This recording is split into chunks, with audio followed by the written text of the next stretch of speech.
Before I came to Islam, my life was really kind of focused on drink, drugs, having fun. The whole kind of purpose of life was just to have fun, have a laugh. And it's just a way of kind of making your life bearable until you die. I tended to kind of be in a kind of heavy metal crowd, hanging around a lot of people with similar interests, which weren't always the best company to keep. My first experience of seeing Muslims was the 9/11 attacks. I remember I was quite young at the time and I wasn't completely aware of what was going on. In fact, I ran to one of my friends after seeing the news report and I told him that the tourists had declared war in America because I'd never heard of terrorists before. As the war was unfolding and I was seeing more and more about the war in Afghanistan, I started understanding that these people were Muslims and that the Muslims were doing these horrible atrocities across the world. So from that kind of media bombardment, I started getting a strong hatred for Muslims. And so much, in fact, I tried to join the army 3 times with the goal of wanting to go over there and kill as many of these people as I could, to do my bit for the country and to make it a bit safer for my family. I thought they were kind of the big evil of the world. I started hearing a bit more about Islam. It was the last time I was applying for the army. I came across this radio station. It was at a time when I was listening to conspiracy theory radio and things like this. And it was a radio station from the American government called Terror Talk. And it was talking about the life of the Prophet ﷺ. And it just didn't sound right to me that people would follow him from all these evil things they were saying about him. So I started to question what Muslims believed at that time. I was on a spiritual search anyway. At the time I was looking into Norse mythology and paganism, and one of my friends turned to me and said, before you decide on this paganism thing, have a look around a bit more. So I came across Muslims on the internet. I think one of the first people I saw on the internet was Baba Ali. And he broke the stereotype of Muslims for me.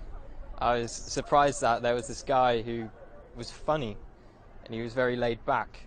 He wasn't with a big beard shouting, kill the kafir and all this kind of stuff.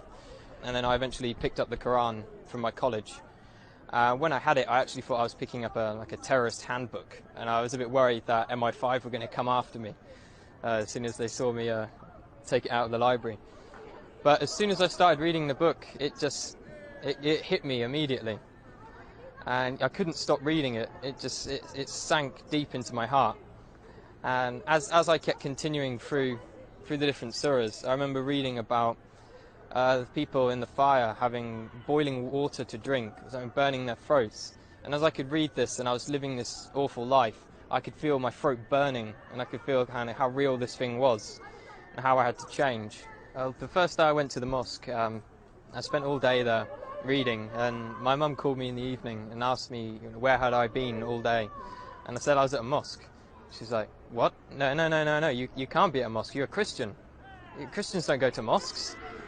And she was very, very shocked and thought I was going down a bad path.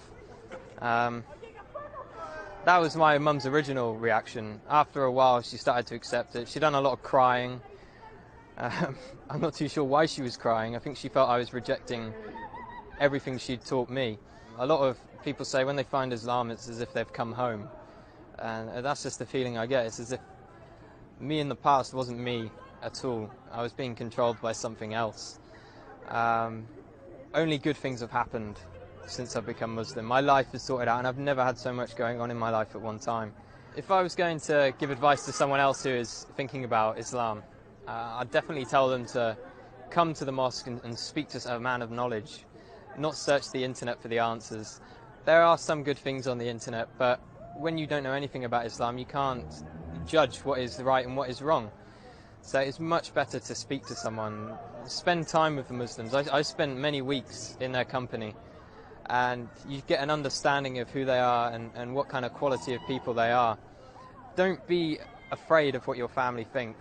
I've had many people, and myself as well, was worried about what my parents would think. And at the end of the day, Islam is for you, it's for you. You can just hope the best for your parents will come afterwards.